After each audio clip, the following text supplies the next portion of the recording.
نحمده ونصلي على رسوله الكريم اما بعد اعوذ بالله من الشيطان الرجيم بسم الله الرحمن الرحيم رب اشرح لي صدري ويسر لي امري واحلل عقدة من لساني يفقهوا قولي اللهم صل على محمد وعلى آل محمد كما صليت على إبراهيم وعلى آل إبراهيم إنك حميد مجيد اللهم بارك على محمد وعلى آل محمد كما باركت على إبراهيم وعلى آل إبراهيم إنك حميد مجيد۔ لاکھوں کروڑوں درود نبی کریم صلی اللہ علیہ وآلہ وسلم پر۔ میری دعا ہے اللہ تعالیٰ سے جو بیمار ہیں اللہ تعالیٰ سب کو شفاء کاملہ عاجلہ نصیب فرمائے، جو بھی اولاد ہیں اللہ تعالیٰ ان کو نیک صالح اولاد عطا فرمائے، جو بچے ماں باپ کے نافرمان ہیں اللہ تعالیٰ ان کو والدین کی آنکھوں کی ٹھنڈک بنائے اور فرما بردار بنائے، آمین۔ جو بے روزگار ہیں اللہ تعالیٰ ان کو بہتر سے بہتر روزگار عطا فرمائے، آمین۔ جو والدین اپنے بچوں کے رشتوں کے لیے پریشان ہیں اللہ تعالیٰ ان والدین کو اچھے رشتے نصیب فرمائے، آمین۔ جو بچے دنیا میں آنے والے ہیں اور جو آ چکے ہیں اللہ تعالیٰ ان کو دماغی اور جسمانی معذوری سے بچائے، آمین ثم آمین۔ یہ میری دعا ہے اللہ تعالیٰ سے، آپ سب بھی یہ دعا لازمی کیا کریں، ہر نماز کے بعد کیا کریں۔ ایک اور دعا میں آپ کو آج گزارش ہے میری،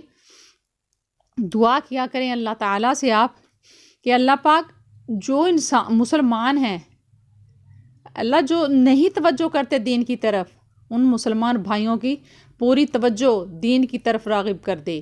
یہ صدقہ جاریہ ہو جائے گا۔ آپ سب مسلمانوں کے لیے یہ دعا کیا کریں، اللہ تعالیٰ ہم سب کو ایمان پر استقامت دے، استقامت کی دعا کیا کریں کہ اللہ پاک ہمیں دین پہ استقامت دے، آمین۔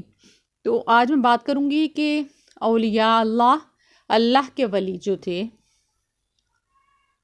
پوری زندگی انہوں نے اپنی زندگی جتنی انہوں کو اللہ پاک نے زندگی دی تھی انہوں نے ہمیں کیا سبق دیا اور آج ہم کیا کر رہے ہیں کہ اولیاء اللہ کے مزار پر جاتے ہیں، اللہ تعالیٰ کے ولیوں کے مزاروں پر جاتے ہیں،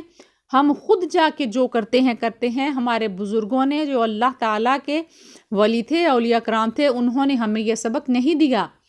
وہ یہ نہیں کہہ کے گئے ہمیں کہ ہماری قبروں پہ آ کے سجدے کرنا، آپ دھمال ڈالنا یا جو بھی کچھ، وہ بزرگ نہیں کہہ کے گئے کہ آ کے ہماری قبروں پہ تم جو پتہ نہیں کیا کیا کرتے ہیں لوگ جا کے۔ بے شک آپ پاؤں کی طرف جا کے سر رکھیں، سرہانے کی طرف رکھیں، سجدہ نہیں کرنا کسی کو بھی، یہ اللہ تعالیٰ کے ولیوں نے اولیاء کرام نے ہمیں یہ سکھایا، اپنی زندگی میں انہوں نے یہ سبق ہمیں دیا، انہوں نے ہمیں اللہ پر توکل اور اللہ تعالیٰ پر ہی یقین رکھنے کا سبق دیا کہ سب کچھ کرنے والا اللہ تعالیٰ ہے۔ ان بزرگوں نے اولیاء کرام نے یہی ہمیں سبق دیا کہ اللہ تعالیٰ سے علاوہ کسی سے نہیں مانگنا، اللہ تعالیٰ کے علاوہ کوئی مدد نہیں کرتا۔ یہ سب چیزیں ہمیں اللہ تعالیٰ کے ولیوں نے، اولیاء کرام نے یہ سب کچھ ہمیں سکھایا، اپنی زندگی میں وہ سکھاتے رہے، ہمیں توکل کا سبق دیتے رہے کہ اللہ پر توکل کرو، تقوی یعنی پرہیزگاری کا حکم دیتے رہے۔ آج کل ہم کیا کرتے ہیں، ایک دوسرے کے دیکھا دیکھی مزاروں پر جاتے ہیں، یہ نہیں کہ ہم فاتحہ خوانی کریں یعنی فاتحہ پڑھیں، قبروں پر جا کے فاتحہ پڑھنا گناہ نہیں ہے، باقی جو ہم کام کرتے ہیں وہ یہ اللہ تعالیٰ کو پسند نہیں ہے کام، اونچی آواز سے قوالیاں یا کوئی بھی چیز اونچی آواز سے لگا دینا، وہ اللہ تعالیٰ کے ولی ہیں، ان کی قبروں پر تو شور یہ چیزیں نہیں۔ عام قبرستان کے پاس سے بھی اگر آپ گزرتے ہیں شور نہیں کریں، احترام کریں قبروں کا، ہر قبرستان کے لیے یہ حکم ہے۔ تو اگر ہم اتنی ہی محبت اللہ تعالیٰ کے ولیوں سے کرتے ہیں تو اتنا شور شرابہ کیوں کرتے ہیں، پتہ نہیں کیا کچھ کرتے ہیں، سب کچھ ہم یہی سب کچھ کہتے ہیں کہ بعض اوقات تو ایسے بھی ہوتا ہے کہ لوگ کہتے ہیں کسی بھی بزرگ کے مزار پہ جا کے ہمیں یہ دے دو بابا یہ دے دو، حالانکہ جتنے بھی اللہ کے ولی ہیں قیامت والے دن وہ کہیں گے بزرگ کہ اے اللہ پاک ہم خود ان چیزوں سے بیزار تھے، بزرگوں نے تھوڑی ہمیں کہا ہے کہ ہمارے قبروں پہ آ کے ایسے کرنا، چادریں چڑھانا، پھول چڑھانا، ہم سے مانگنا نہیں، انہوں نے ایسے سبق نہیں دیے، بلکہ انہوں نے تو ہمیں توکل علی اللہ یعنی اللہ پر توکل کرنے کا سبق دیا۔ کوئی بھی ایسے بزرگ کی نکال کے دیکھ لیں آپ، ہسٹری بکس میں پڑھ کے دیکھ لیں، ان کا تقوی اور توکل اتنا مضبوط تھا اللہ تعالیٰ پر توکل کہ وہ ان کی سوچ توکل پر ہی ختم ہوتی تھی، شروع بھی توکل پر ہی ہوتی تھی کہ جو کچھ ہے اللہ تعالیٰ ہی ہے، وہ سب یہی کہتے تھے۔ تو پلیز آپ الٹے چکروں میں ہم جو پڑ گئے ہیں، دیکھا دیکھی ایک دوسرے کے یہ کام وہ کر رہا ہے میں بھی کروں، سارے کرنے شروع ہو گئے ہیں، تو ذرا سوچئے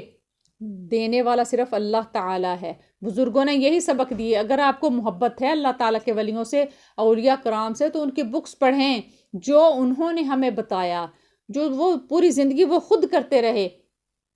اس پر عمل کریں۔ یہ نہیں کہ ہم خود ساختہ، وہ تھوڑی ہمیں کہہ رہے ہیں کہ قبروں پہ آ کے ایسے ایسے کرو، نہیں، ہم خود ہی لگے ہوئے ہیں۔ قیامت والے دن وہ لا تعلقی کا اظہار کریں گے کہ اللہ تعالیٰ ہم ان چیزوں سے کوئی تعلق نہیں تھا، ہم ان سے نہیں کہ حالانکہ ہمیں کون سا کہا ہے بزرگوں نے کہ ایسے کرو، آ کے خود ہی نئے نئے ہم کام شروع ہو گئے ہیں۔ تو خدارا صرف اللہ پر توکل کرو، اللہ تعالیٰ دینے والا ہے، اللہ تعالیٰ جس کو چاہے جو چاہے عطا کر دے، وہ اللہ تعالیٰ کی دین ہے۔ تو ادھر ادھر بھاگنے کی بجائے ہم صرف وہ کون ہے، یہ مسلک ٹھیک نہیں، وہ نہیں چھوڑیں، بلکہ اپنی نماز روزہ، چوری چغلی جھوٹ غیبت سے بچیں، یہی ہمارے لیے کافی ہے۔ حیا کریں، پردہ کریں، یہ چیزیں، اپنی عورتوں پہ سختی کریں پردے کی، ایسی چیزوں پہ عمل کریں، دوسرے باتوں کو چھوڑ دیں۔ یہی میری آپ سے گزارش تھی۔ اللہ تعالیٰ ہم سب کو اللہ پر توکل اور تقوی کرنے والا پکا سچا مسلمان بنائے، ایمان والے بنائے۔ اللہ تعالیٰ ہمارا خاتمہ ایمان بالخیر ہو، آمین۔ جزاکم اللہ خیر و احسن الجزاء فی الدنیا والآخرہ، فی امان اللہ۔